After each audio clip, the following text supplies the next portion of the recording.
Just be happy with who you are. Just be happy with who you are. Just be happy with who you are.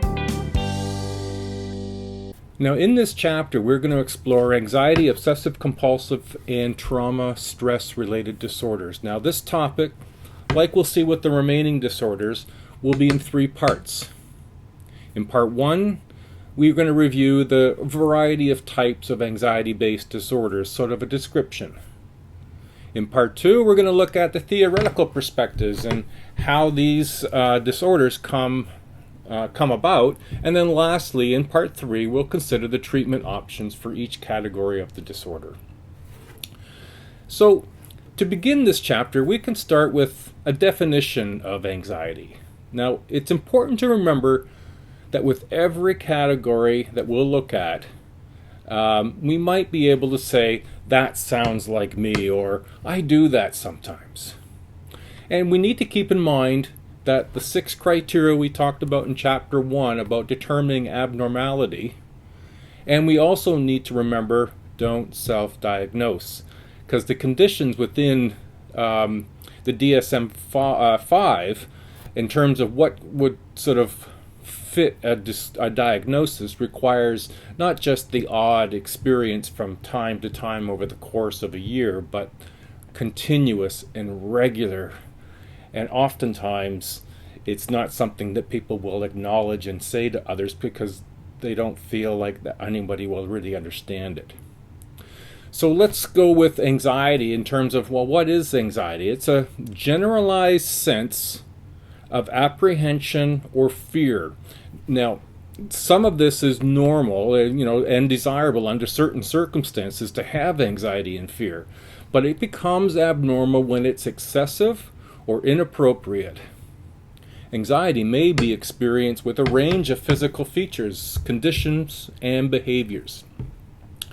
Some of the physical features, this includes jumpiness, jitters, increased perspiration and heart rate, shortness of breath, dizziness, and nausea.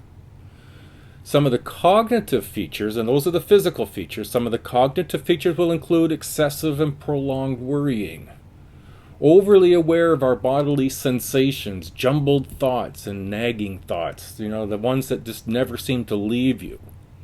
Now, some of the behavioral features, they're going to include the need to escape or avoid the situation, agitation, clinginess, need for reassurance.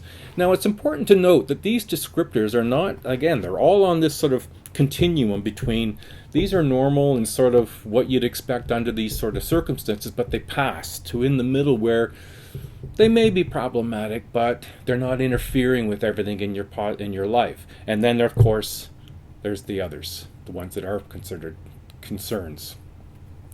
So disorders involving anxiety are historically classified as neuroses, which were originally believed to be organic in nature. Now, psychodynamic theory posited that the origins of neurosis lay in psychological factors, that neuroses reflected a threat of the consciousness, of threat to the conscious emergence and the repression of unacceptable impulses, and that conflict between our conscious awareness and unacceptable impulses were the root of where psychodynamics theories were looking at. So Freud, he believed that different kinds of neuroses reflected different ways in which the ego defended itself from anxiety. This etiological hypothesis, so this is in this sort of form of disorder as neurosis. Now, neurosis has been used in the DSM since 1980, but instead they consider observable behaviors rather than what is considered the observable. Neurosis has been used in the DSM-5 since 1980. Instead, they consider observable behavior rather than causation assumptions. The DSM-5, it considers dimensions of disorders. So anxiety disorder, panic disorder, specific phobia, social anxiety disorder, and generalized anxiety disorder are the dimensions the DSM-5 recognizes. So we're going to start with a disorder known as panic disorder. And this is the first form of anxiety disorder we're going to look at. Now you can see there's a table in your textbook which looks at the criteria. Now panic disorder refers to reoccurrent unexpected panic attacks. That's criteria A. A panic attack is an abrupt surge of intense fear or intense discomfort that reaches a peak within minutes, during which time 4 or 5 of the list of the 13 in table 3.2 physical and cognitive symptoms will occur. Now it's important here. Many of you might say you've had a panic attack, and yet you need to keep in mind, that this is an abrupt surge of intense fear and discomfort to the point where you won't remain where you are. You will exit ASAP. That's the behavioral component. As quickly and as easily as you can. The worries about panic attacks and their consequences usually pertain to physical concerns, such as worry that panic attacks is going to reflect the presence of life-threatening illnesses. Social concerns such as the embarrassment or fear of being judged negatively by others because of visible panic symptoms. And concerns about mental functioning such as you're going crazy or you're losing control. But this is all under the criteria B. And so these are real concerns for people, and it's something that makes it difficult for those of us who don't experience it to get a handle on. Now there are 2 exclusion criteria for panic disorders. The disorder cannot be due to substance abuse, drugs, or medication. That's an important exclusion. Okay, and or medical condition. And the disorder cannot be explained by comorbid disorder. Now, what is meant by comorbid is that another disorder that you may experience or have or be diagnosed with influences the similar conditions of what is a panic attack. If there's another reason to explain the panic attack, then it gets excluded, and that's what comorbid means. Now, panic disorder is often comorbid with other disorders, namely agoraphobia, fear of being in open spaces. About 1/3 to a half of people with panic disorder also have agoraphobia. And the majority of people with agoraphobia have a history of panic attacks. So there's a relationship between those two, and a person wouldn't be diagnosed with panic attacks if they were already diagnosed with agoraphobia. Okay. Now in the DSM-5, agoraphobia is a distinct disorder involving a fear, concerns, anticipatory anxiety, or excessive worry about being in open spaces, closed spaces, using public transportation, standing in line, being in crowds, and in general any place outside the home environment. So as you can only imagine, people with agoraphobia don't get out much. And it's that fear that inhibits them.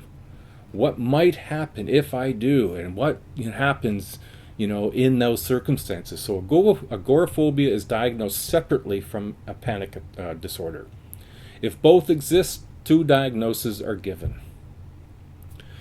Now, a second category or dimension underneath anxiety disorders is generalized anxiety disorder, GAD. And it's characterized by persistent feelings of anxiety that are not triggered by anything specific, not a specific object or a specific situation or a specific activity, but rather seem to be what Freud labeled as free-floating. People with GAD are chronic worriers. Now, you have to look at the word chronic in the same way that you would at chronic in terms of a physical ailment, chronic back problems, chronic, some other physical condition. Chronic means long-term and regularly occurring as opposed to acute, which would be short-term and painful, but it disappears. Chronic worrying is accompanied by general feelings of dread, foreboding, and heightened states of sympathetic arousal. These are the things that you don't control, but your body starts to get very aroused and alert. Now, a third version is what's known as, of anxiety disorders, that is, phobic disorders involving phobias. Now, these are the excessive phobias that is, are excessive irrational fears of specific objects or situations. Phobias involve a behavioral component, avoidance of phobic stimuli, so whatever that situation or event or object is, and a complete get away from, so complete avoidance of the physical stimuli in addition to the physical and cognitive features.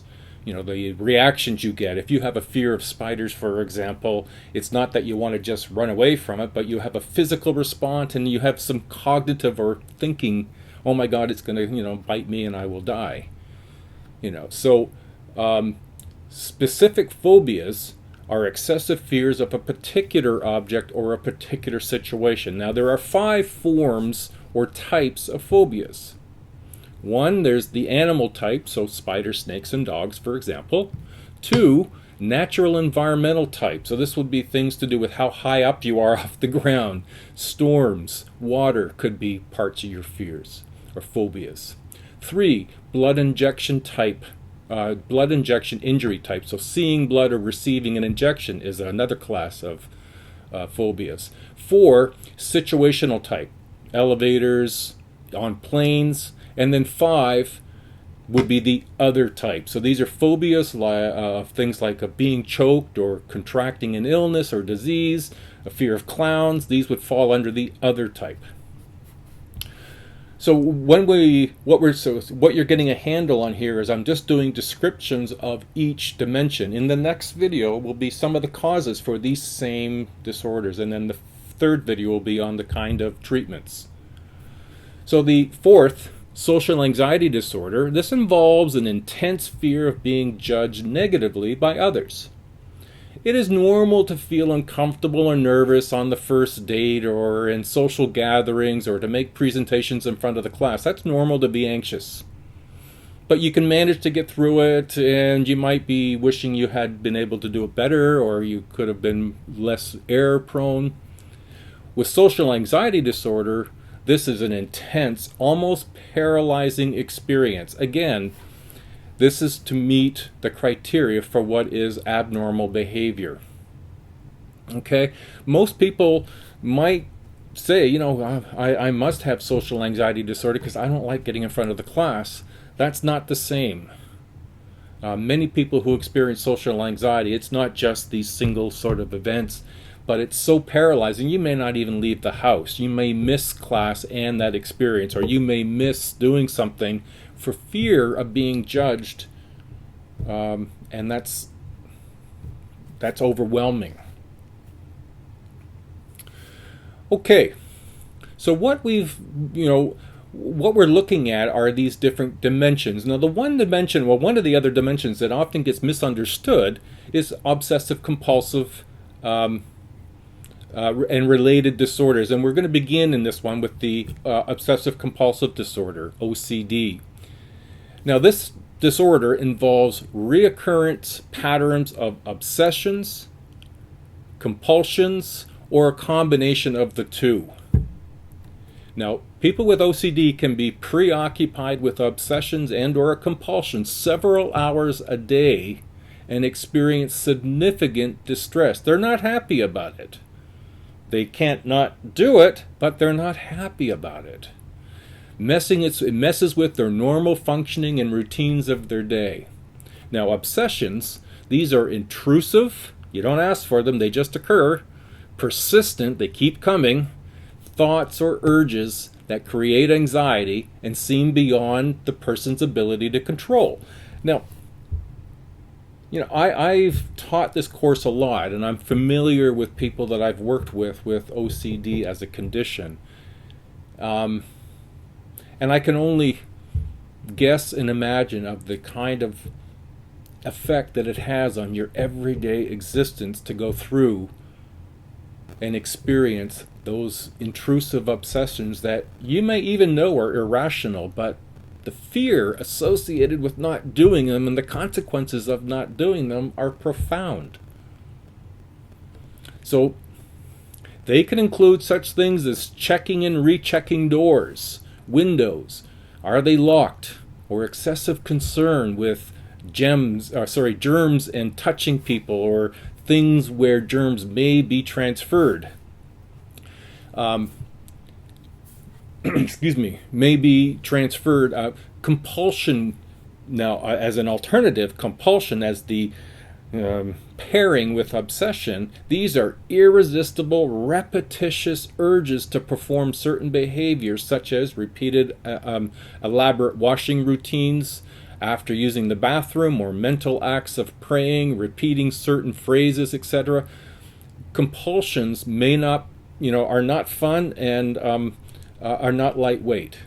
They are things that one is uncontrollably driven to do. A person who experiences OCD can at times see the irrationality of what it is that they're obsessed about, or the rituals that they may engage with. However, without treatment, they're going to continue. This is why I will correct people who say, "Oh, my OCD is kicking in." Was someone who genuinely is diagnosed with OCD knows that it doesn't just kick in once in a while. It is constant and debilitating.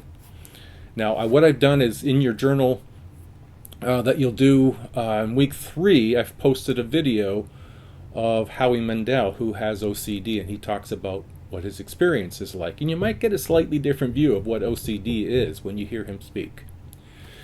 Now, trauma and stress-related disorder comes in 2 primary forms: adjustment disorders and acute post-traumatic stress disorders. And we're going to look at these individually as well. So adjustment disorders are among the mildest, if you want to label things as mild and extreme. But one of the mildest psychological disorders.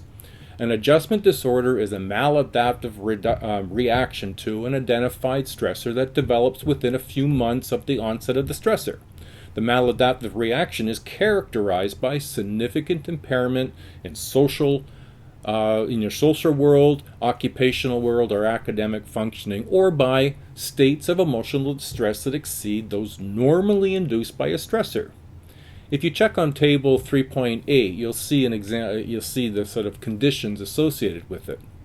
Now, as with most of these disorders, one of the criteria including length of time that the person experiences the effects, and not the 1 or 2 times over the course of a month, but the often and over the length of period of time kinds of conditions. The reaction may be resolved if the stressor is removed, or the individual learns to adapt to it successfully. However, it does interfere, although mildly, compared to some others.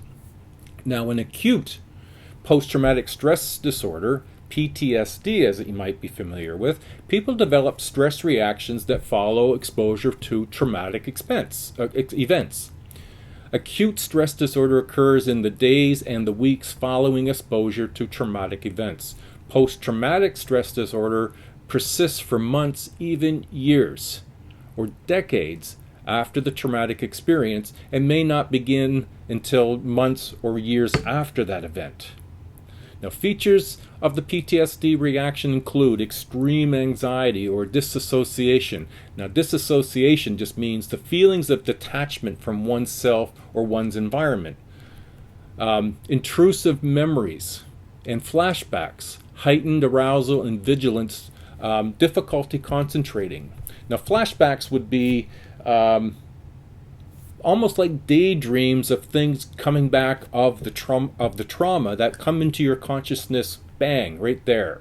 Or you've been walking down the street, maybe you were a war veteran, and a car backfires, and that sound triggers a flashback to bombs going off near you and the anxiety and the heightened fear that you experienced at that time. There's a Canadian, Romeo Dallaire. He was the former head of the doomed United Nations peacekeeping mission in Rwanda, and was discharged from the military for PTSD a few years after the 1994 mission, in which he and his forces tried in vain to stop the slaughter of some 800,000 to 1 million Tutsis and moderate Hutus. he was witness to hideous crimes against humanity, as were many of the members of the military at that time. Genocide, as had many civilians. Dalliard suffered from PTSD in 2000, attempted suicide by combining alcohol with his antidepressant medication, a near-fatal combination which left him comatose. He has gone on to become a Canadian senator since 2005, and his biography made it into a movie called Shake Hands with the Devil. Now that's just being used all just as an example of the profound impact many of these psychological disorders will have. They're not lightweight, and they don't just sort of come and go on a daily or weekly or monthly basis. They are profound, consistent, and reoccurring. All right, so this is the first part. This has strictly been based on doing an overview of the descriptors. All right, everybody.